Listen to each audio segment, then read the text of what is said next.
Évangile de Luc, chapitre 20. Un de ces jours-là, comme Jésus enseignait le peuple dans le temple et qu'il annonçait la bonne nouvelle, les principaux sacrificateurs et les scribes, avec les anciens, survinrent et lui dirent : « Dis-nous par quelle autorité fais-tu ces choses ? Ou, qui est celui qui t'a donné cette autorité ?» Il leur répondit : « Je vous adresserai aussi une question. Dites-moi, le baptême de Jean, venait-il du ciel ou des hommes ? » Mais ils raisonnèrent ainsi entre eux. Si nous répondons du ciel, il dira : « Pourquoi n'avez-vous pas cru en lui ?» Et si nous répondons des hommes, tout le peuple nous lapidera, car il est persuadé que Jean était un prophète. Alors ils répondirent qu'ils ne savaient d'où il venait. Et Jésus leur dit : « Moi non plus, je ne vous dirai pas par quelle autorité je fais ces choses. » Il se mit ensuite à dire au peuple cette parabole. Un homme planta une vigne, la ferma à des vignerons et quitta pour longtemps le pays. Au temps de la récolte, il envoya un serviteur vers les vignerons pour qu'il lui donne une part du produit de la vigne. Les vignerons le battirent et le renvoyèrent à vide. Il envoya encore un autre serviteur, ils le battirent, l'outragèrent et le renvoyèrent à vide. Il en envoya encore un troisième. Ils le blessèrent et le chassèrent. Le maître de la vigne dit : « Que ferai-je ? J'enverrai mon fils bien-aimé, peut-être auront-ils pour lui du respect. » Mais quand les vignerons le virent, ils raisonnèrent entre eux, et dirent : « Voici l'héritier, tuons-le, afin que l'héritage soit à nous. » Et ils le jetèrent hors de la vigne et le tuèrent. Maintenant, que leur fera le maître de la vigne ? Il viendra, fera périr ses vignerons, et il donnera la vigne à d'autres.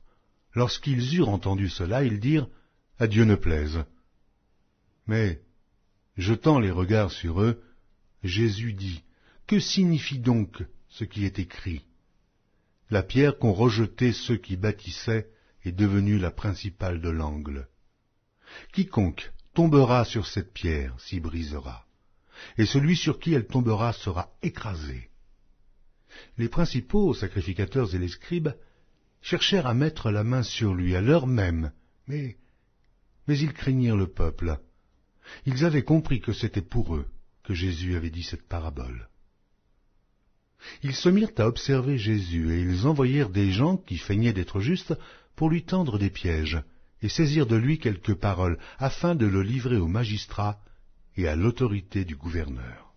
Ces gens lui posèrent cette question : « Maître, nous savons que tu parles et enseignes droitement, et que tu ne regardes pas à l'apparence, mais que tu enseignes la voie de Dieu, selon la vérité. Nous est-il permis ou non de payer le tribut à César ?» Jésus, apercevant leur ruse, leur répondit : « Montrez-moi un denier. » « De qui porte-t-il l'effigie et l'inscription ? » ?»« De César, répondirent-ils.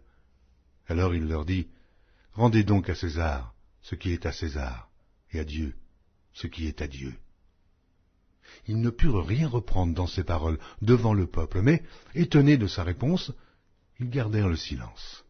Quelques-uns des Sadducéens, qui disent qu'il n'y a point de résurrection, s'approchèrent et posèrent à Jésus cette question : « Maître, voici ce que Moïse nous a prescrit. Si le frère de quelqu'un meurt, ayant une femme sans avoir d'enfant, son frère épousera la femme et suscitera une postérité à son frère. Or il y avait 7 frères. Le premier se maria et mourut sans enfant. Le second et le troisième épousèrent la veuve. Il en fut de même des 7 qui moururent sans laisser d'enfant. Enfin, la femme mourut aussi. À la résurrection, duquel d'entre eux sera-t-elle donc la femme ? Car les 7 l'ont eue pour femme. » Jésus leur répondit : « Les enfants de ce siècle prennent des femmes et des maris. Mais ceux qui seront trouvés dignes d'avoir part au siècle à venir et à la résurrection des morts ne prendront ni femme, ni mari, car ils ne pourront plus mourir, parce qu'ils seront semblables aux anges et qu'ils seront fils de Dieu, étant fils de la résurrection. Que les morts ressuscitent, c'est ce que Moïse a fait connaître, quand, à propos du buisson, il appelle le Seigneur le Dieu d'Abraham, le Dieu d'Isaac et le Dieu de Jacob. Or Dieu n'est pas un Dieu des morts, mais des vivants, car pour lui tous sont vivants. Quelques-uns des scribes, prenant la parole, dirent « Maître, tu as bien parlé. » Et ils n'osaient plus lui faire aucune question.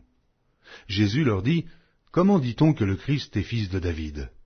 David lui-même dit dans le livre des psaumes « Le Seigneur a dit à mon Seigneur, assieds-toi à ma droite, jusqu'à ce que je fasse de tes ennemis ton marchepied. » David donc l'appelle Seigneur. Comment est-il son fils? Tandis que tout le peuple l'écoutait, il dit à ses disciples « Gardez-vous des scribes, qui aiment à se promener en robes longues, et à être salués dans les places publiques, qui recherchent les premiers sièges dans les synagogues et les premières places dans les festins, qui dévorent les maisons des veuves et qui font pour l'apparence de longues prières. Ils seront jugés plus sévèrement.